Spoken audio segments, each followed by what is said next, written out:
안녕하세요. BTX입니다. 오늘은 사무엘하 5장을 살펴보겠습니다. 이스보셋이 암살당한 후 11지파를 대표하는 장로들은 다윗 왕을 찾아와 언약을 맺고 다윗을 왕으로 추대하려고 합니다.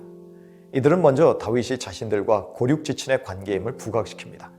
또한 그들은 다윗이 사울 왕 때에도 자신들을 이끄는 목자 역할을 했었음을 상기합니다.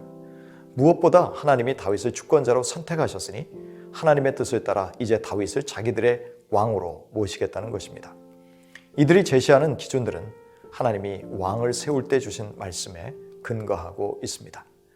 이제 다윗은 여호와 앞에서 백성들과 언약을 맺습니다. 백성은 다윗을 자기들의 주권자와 목자로 모시고 다윗은 그들의 목자와 주권자가 되겠다는 언약을 맺는 것이죠. 오래전 하나님의 기름 부으심이 모든 이스라엘 지파 앞에서 비로소 확정된 것입니다. 그리고 다윗이 통일 왕국의 왕이 되어서 제일 먼저 한 일은 예루살렘 성의 정복이었습니다. 예루살렘 성은 시온산성 혹은 다윗성이라고도 불립니다. 이 예루살렘은 창세기 22장에서 아브라함이 자신의 독자 이삭을 바치려고 했던 모리아 산이라고도 하며 아브라함의 11조를 받았던 살렘 왕이자 하나님의 제사장인 멜기세덱이 살았던 곳이기도 합니다. 이곳은 지형이 험하고 복잡했던 천혜의 난공불락의 요새였습니다.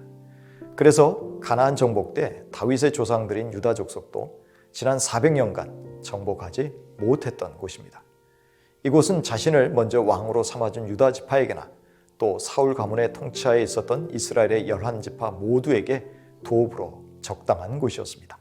왜냐하면 어느 쪽에도 치우치지 않는 곳이라 다윗이 편파적이라는 오해를 받지 않아도 되었기 때문입니다. 예루살렘은 또한 통일 왕국의 도읍으로서 가장 안전한 요새이기도 했습니다. 그렇게 이곳을 점령하는 것 또한 쉬운 일은 아니었습니다. 그러나 다윗은 여부스 족속의 방심과 예루살렘 성이 갖고 있는 약점을 이용합니다.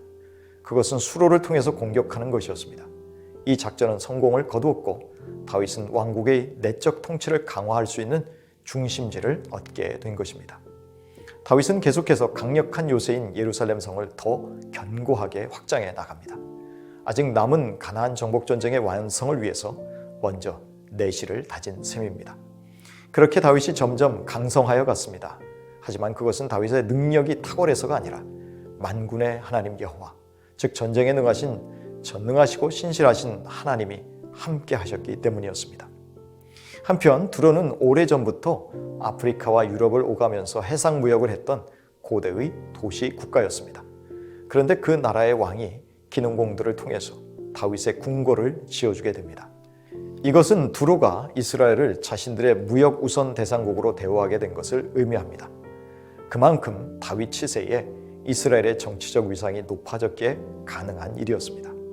그런데 여기서도 다윗은 자신이 왕이 된 것은 분명 하나님이 세우신 것임을 깨달았고 그 세우심은 하나님의 백성인 이스라엘을 섬기기 위한 것이었음을 깨달았습니다.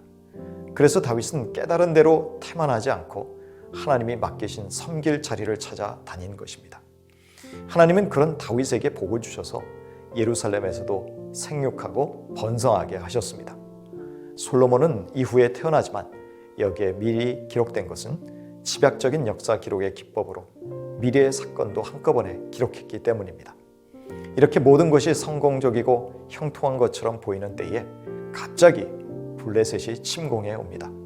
블레셋은 예루살렘 성을 정복하며 심상치 않게 뻗어나가는 다윗의 왕국을 눌러야 할 필요성이 생긴 것입니다. 이때 다윗은 먼저 하나님께 나아가서 기도합니다. 이 기도는 하나님을 의지하는 다윗의 고백이었고 만군의 하나님의 개입을 불러오는 절차이기도 했습니다. 하나님은 기도에 응답하셔서 올라가라, 내가 반드시 블레셋 사람을 내 손에 넘기겠다고 하십니다. 히브리 원문에서는 반드시라는 말이 문장 맨 앞에 강조되어 있습니다. 다윗은 하나님의 약속대로 블레셋과의 첫 번 전투에서 승리를 거둡니다. 다윗은 그 승리의 장소를 바알 브라심이라고 명명합니다. 마치 홍수가 밀어닥쳐 그 장소를 물로 쓸어버리듯이 하나님이 블레셋 군사들을 흩으셨다는 의미입니다. 블레셋 군사들이 그들의 우상을 버리고 도망한 것은 블레셋의 신들이 이스라엘의 하나님께 패배한 것을 상징합니다. 오직 여호와 하나님만이 진정한 하나님이심을 증거한 것입니다. 하지만 얼마 후 절치부심한 블레셋이 다시 2차 침공을 감행합니다. 그리고 다윗은 이때에도 하나님께 먼저 기도합니다. 다윗은 과거의 승리의 경험으로 현재를 살려고 하지 않았습니다. 그때 하나님은 지난번과 다른 기습작전으로 승리하게 하십니다. 하나님이 다윗보다 앞서서 블레셋 군대를 치신 것입니다. 다윗은 이 승리로 블레셋 사람들을 30km 이상 서쪽으로 밀어냅니다. 그리하여 오랫동안 블레셋에 점령당했던 땅을 다시 수복하였습니다. 이 승리 이후로 블레셋은 이스라엘 백성을 당분간 넘보지 못하게 됩니다.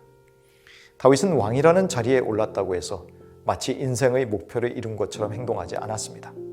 다윗은 왕이 된 것이 하나님과 백성을 섬기는 시작이라고 생각했습니다. 하나님의 뜻을 이루기 위해 가나안 땅 완전 정복에 나섰고 그 첫 정복지가 예루살렘 성이었습니다.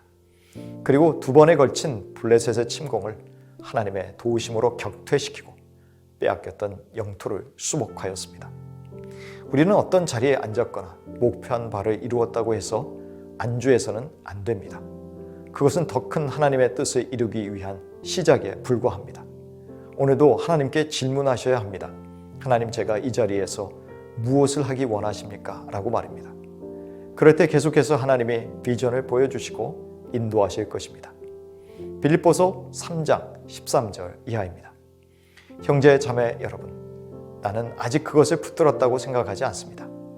내가 하는 일은 오직 한 가지입니다.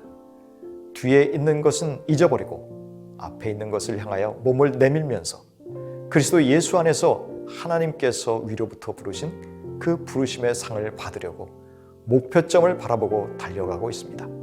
그러므로 누구든지 성숙한 사람은 이와 같이 생각하십시오.